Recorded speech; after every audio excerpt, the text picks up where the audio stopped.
fonctionne plus rien, je ne sais plus où j'ai mis mes clés, j'arrive plus à faire plusieurs tâches. C'est souvent ce que les patients nous rapportent en consultation et d'autant plus quand ces patients sont âgés. Et c'est pour ça que c'est vraiment important aujourd'hui de prendre en compte ces troubles cognitifs, c'est-à-dire des troubles de mémoire, de concentration. Et aujourd'hui, on sait que certains traitements peuvent entraîner des troubles de la cognition. On s'intéresse particulièrement à ces troubles et on a mis en place plusieurs actions. Par exemple, aider les patients au quotidien avec un atelier qui les aide à surmonter ces troubles pour qu'ils puissent rester autonomes dans leur vie au quotidien. Et il y a tout un axe de recherche qui essaye de comprendre chez la personne âgée quelle va être vraiment la répercussion au niveau cérébral de tous nos traitements. Et puis aussi, essayer de trouver de nouveaux outils pour mieux accompagner les patients à l'ère du digital. Ces troubles cognitifs sont encore mal connus, mal pris en charge. Et on imagine bien que chez la personne âgée, encore plus que chez les jeunes patients atteints de cancer, ça va être un point majeur à prendre en compte puisqu'on a aussi, au-delà des traitements qui peuvent entraîner des troubles de concentration, de mémoire, le fait de l'âge qui en lui-même entraîne une diminution de la réserve de la mémoire. Nous allons vous présenter un petit peu tout ce qui peut être fait aujourd'hui. Et donc on a essayé de colliger donc toute cette recherche que l'on fait, toutes ces actions que l'on fait au sein d'une plateforme que vous pouvez aller visiter qui s'appelle canceretcognition.fr. Et vous verrez dedans, donc il y a beaucoup d'informations sur les travaux de recherche, sur les actions que l'on mène et vous pouvez tout à fait au sein de cette plateforme également, si vous avez des questions à poser, le faire en les déposant sur la plateforme et bien sûr on vous répondra. Eh bien notre objectif est d'en faire toujours plus, quel que soit votre traitement et quel que soit votre âge.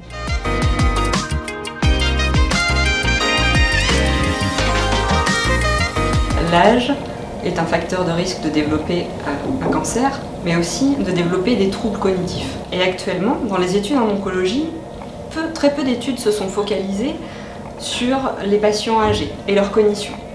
C'est ce que nous avons pu mettre en œuvre au niveau de la recherche dans une étude qui s'est intéressée aux patientes âgées de plus de 65 ans, traitées pour un cancer du sein localisé et qui avait pour objectif d'évaluer la cognition de ces patientes.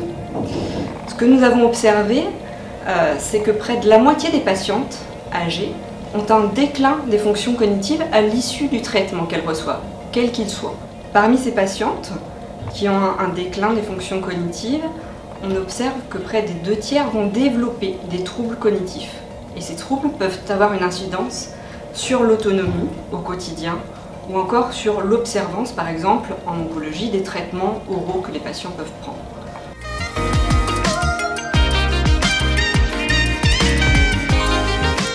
Les difficultés cognitives chez les patients âgés ont un impact très important au niveau de l'observance et de l'autonomie des patientes. Et donc c'est pour ça qu'on a vu chercher des solutions pour aider ces patientes à améliorer leur mémoire et leur concentration, donc les difficultés cognitives. Et on avait trouvé que parmi des autres interventions, la stimulation cognitive informatisée était celui-là qui marchait le mieux. Mais on a vu aussi que cette intervention, elle n'était jamais proposée à des patients âgés. Et donc, avec l'étude Coq-Tabage qu'on a mis ici sur Backless, on a vu regarder les taux d'acceptance des patients âgés de plus de 70 ans par rapport à une intervention informatisée sur une tablette. On a proposé cette étude à 55 patientes et on a vu voir si ces patientes-là, ils acceptaient déjà de participer et après, s'ils arrivaient à utiliser les logiciels en autonomie.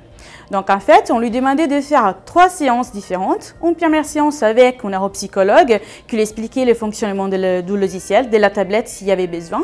Et après, on demandait aux patientes de faire la deuxième et la troisième séance en autonomie. Une fois qu'ils avaient terminé les 2 séances de stimulation cognitive avec le logiciel Epineuron, on demandait aux patientes de répondre aussi à des questions sur la satisfaction. Donc grâce à cette étude-là, on pourra voir aussi si du coup, ce type d'intervention est faisable pour des patientes âgées et après, on pourra la proposer à des patientes qui ont le même âge mais qui ont des difficultés cognitives au niveau d'amélioration de la mémoire et de la concentration.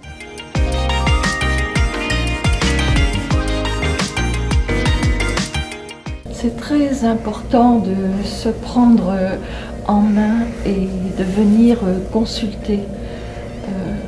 Faut pas avoir honte en fait. La perte de mémoire, ça peut très bien s'améliorer. vous en parlez autour de vous éventuellement. Et vous pouvez en parler à votre psychologue ou à votre médecin traitant ou à votre spécialiste, l'oncologue. Et vraiment, je ne regrette pas, au contraire.